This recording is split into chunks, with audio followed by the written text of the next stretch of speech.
Hello বন্ধুরা, তোমরা দেখো পুজোর পরে এই এত মিষ্টি লক্ষ্মী পুজো, দুর্গা পুজোর বিজয়া দশমীর পর আজ আমি রুই মাছের কালিয়া করেছি ফুলকপি দিয়ে। আর একটু কচু দিয়েছি, আলু দিয়েছি। আমরা বাঙাল বলে একটু কচু খাই, তো 2-3 পিস কচু আর একটা বড় ফুলকপি আর আলু দিয়ে এই দেখো মাছের পেটি আর গাদা আমি মাছের কালিয়া করেছি একটু টমেটো দিয়ে আর টমেটোর সস দিয়ে।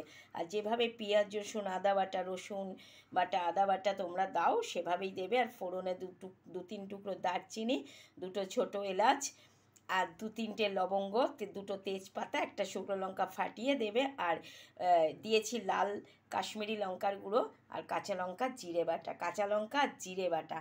এটা খুবই টেস্টি হয়। এবং এই পুজোর পরে আমরা সবাই একটু ঝাল ঝাল খেতে চাই।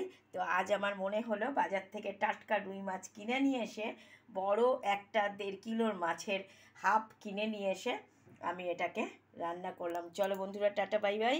ছোট্ট ভিডিওটা আফটারনুনের লাঞ্চ আমি একটু দেরি করে খাই, তাই তোমাদের সাথে ছাড়তেও দেরি হয়ে যায়। তোমরা বলো আমার রান্নাগুলো তোমাদের কেমন লাগছে, আর আমার রুই মাছের কালিয়া কেমন লাগছে। ফুলকপি আলু কচু একটু দিয়েছি, এটা কেমন হয়েছে, কি সুন্দর কালার হয়েছে, ভ্যারি ডেলিসিয়াস, ভ্যারি ডেলিসিয়াস। তো Geneva delicious food always delicious. আর এই খাওয়ার পরে আমি খাবো কুল তেঁতুলের টক আচার। এটা আমার ফেভারিট, এটা আমি খাবার পরে একটু খাই।